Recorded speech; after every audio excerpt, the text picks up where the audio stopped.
Yeah, we've gone out and done probably more homework than most other law firms have over the last year to really find out why there's such a grassroots appearance of animus in some of the media and in some of the legislative activities occurring at a state level and national level, tort reform, things like that. Says, where's all this coming from, and why is the rhetoric so loud and vehement? And in looking at it, and you say, okay, we see a newspaper says this.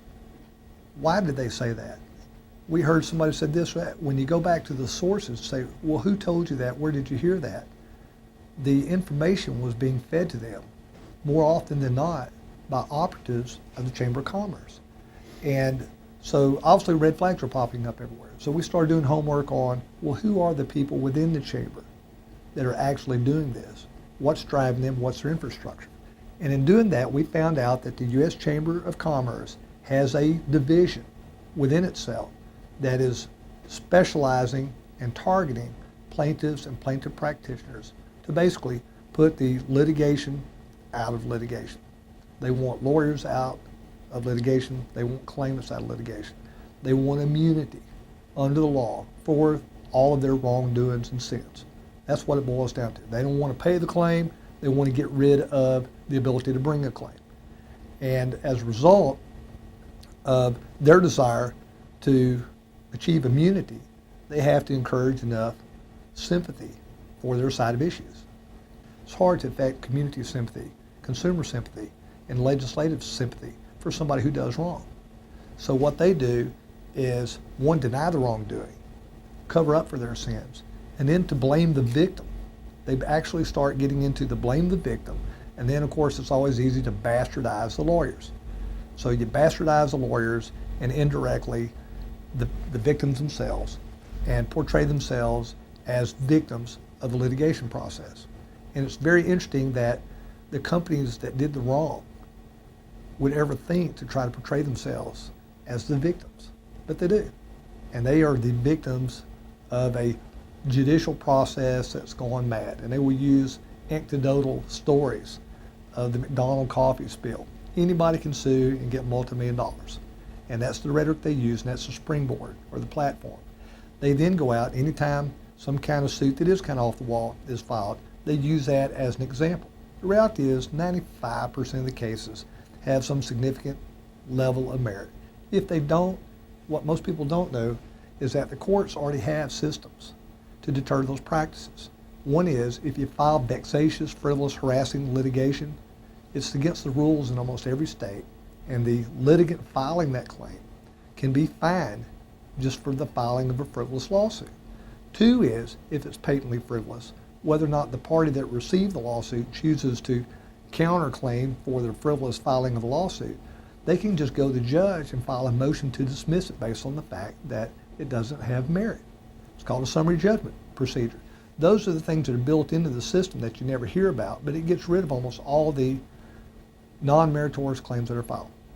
What the chamber has done is spin out this whole system of they're all victims of something that they can't do anything about. When the reality is the court's already set up to protect everybody. The victims and the accused, everybody's properly protected under the law, but they have spent an enormous amount of money portraying themselves as a victim when in fact they're not. What we have found out is that they have this Institute for Legal Reform. That's their secret little wing that they've had since the late 90s, like 98, 99. They spend tens of millions of dollars every year in their campaign to spin their side, their false side of the story about litigation. And they use that to try to effectuate tort reform, to get rid of the liability, or at least cap their liability. And they use fear factors. They say frivolous lawsuits, you won't be able to get a doctor anymore because all the doctors are sued, and all the doctors are leaving the state. You won't be able to do things or buy things. Those products are going to be taken off the market now because lawyers have filed frivolous lawsuits. And they blame that process and scare people. They say everybody's insurance is going through the roof now. For like medicine, give you the example of medicine. You can't go to a doctor now, or your health insurance has doubled in the last 3 years because of all the frivolous lawsuits. There's a perfect example of the rhetoric. You go back and look at the facts, the claims per capita of medical malpractice have generally been going down for the last 15 or 20 years. It's a downward curve, it's at least plateau. There's no like spike in those filings. What has spiked in terms of medical care is the cost of medicine. You know what litigation costs are for medical malpractice as a total cost of health care? 1%. 1% of health care costs are attributable to medical malpractice claims. What the vast majority of health costs are due to in a rising increase is that you have a tremendous amount of additional technology. We talked about technology earlier. To give you an example, 20 years ago, you had something wrong with you, they give you an x-ray, $50. Now, you can get a CAT scan, $500. If they're not sure with the CAT scan, you get an MRI, $1,500. 20 years ago, you get certain kinds of cancer, they sent you home. Can't do nothing for you. Now, we have a battery of treatment protocols, all these things we can do for you. We can cut this out and replace it with that. You may survive the cancer. It may cost you $500,000 in medical bills, but they will extend your life or maybe cure you of that disease. Those are the reasons medical costs have gone up. But here in Texas, as an example, they used litigation as the reason for all of these spikes in health insurance. It was a bold-faced lie. I mean, it's just a lie, but they say it, and a lot of people believe it. You'd say, okay, well, if the chamber is the purveyor of the message, somebody says, well, you know, the lawyers are all no good. So, okay, who's saying it? Well, the chamber's saying it. We'll say, okay, well, you know, maybe they're not telling the truth because they are the chamber. And they're on the receiving end of some of the litigation, so they're going to naturally say that.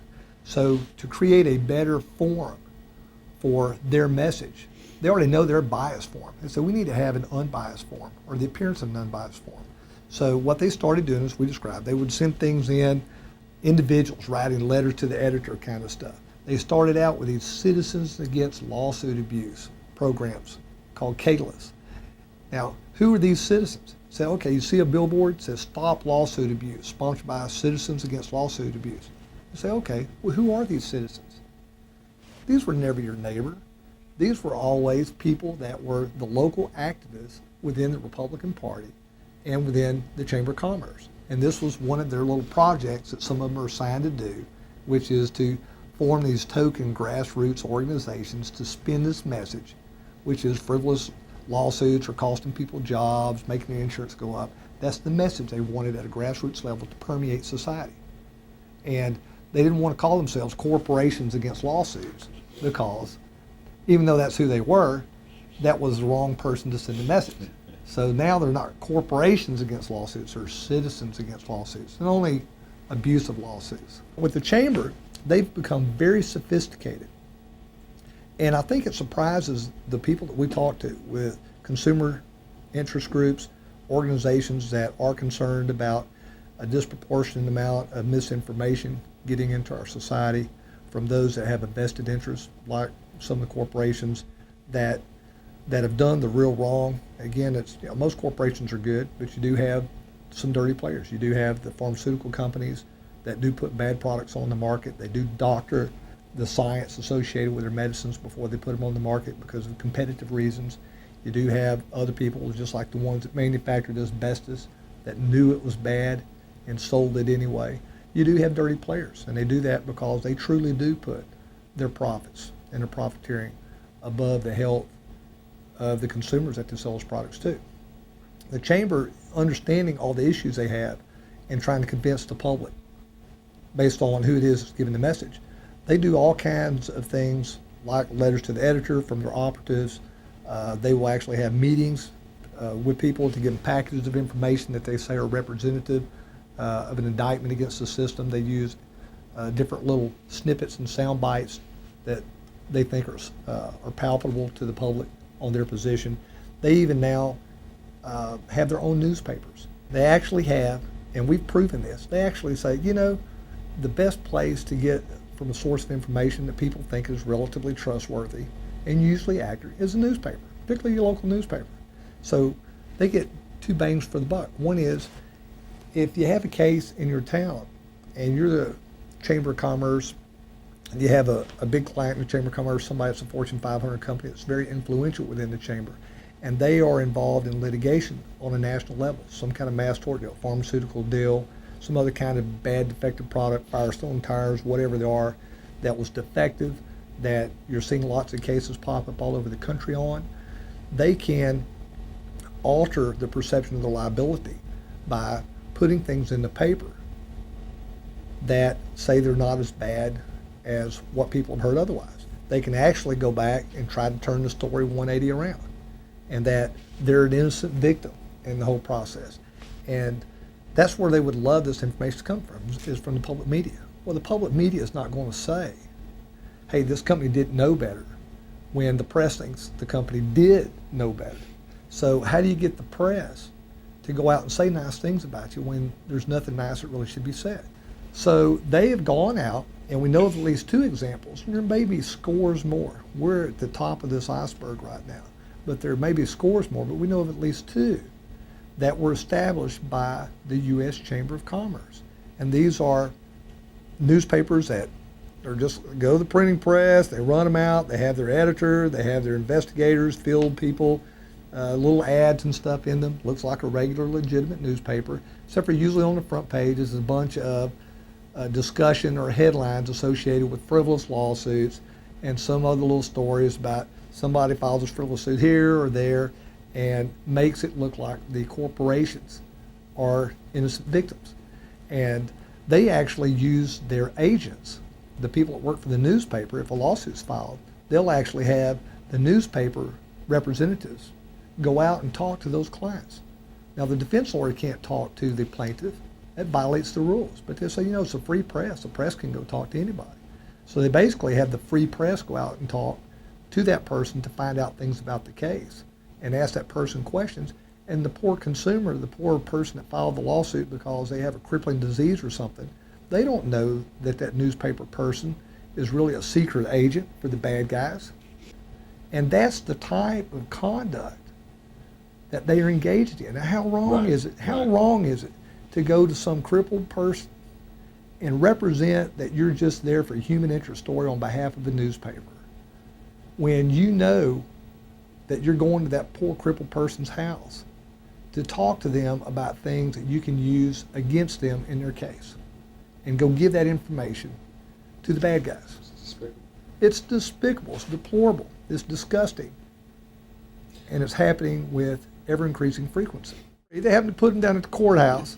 You get called for jury duty, and you're called in to sit on a case, and it happens to be that the day that this case starts may be the same day that that newspaper may have coincidentally decided to write another big expose about how all the lawsuits are frivolous and everybody asks for money and doesn't deserve it.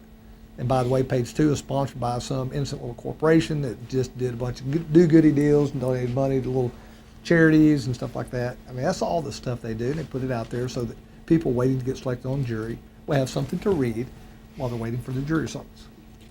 We knew this was going on for a long time. We've worked very closely with the loose ends to help unravel what's been going on.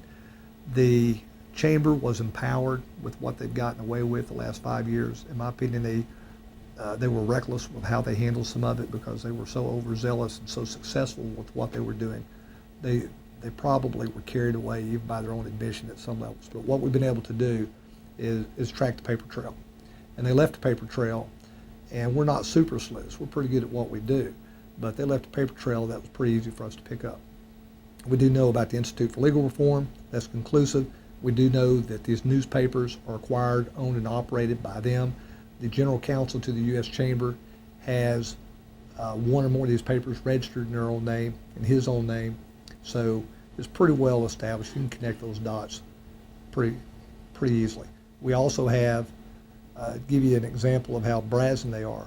We have videotapes that they have put on their own websites that are the seminars presented by their operatives explaining to their membership. This is the chamber membership, explaining to them at these seminars what they've been doing and how successful they've been at it and what their strategies are.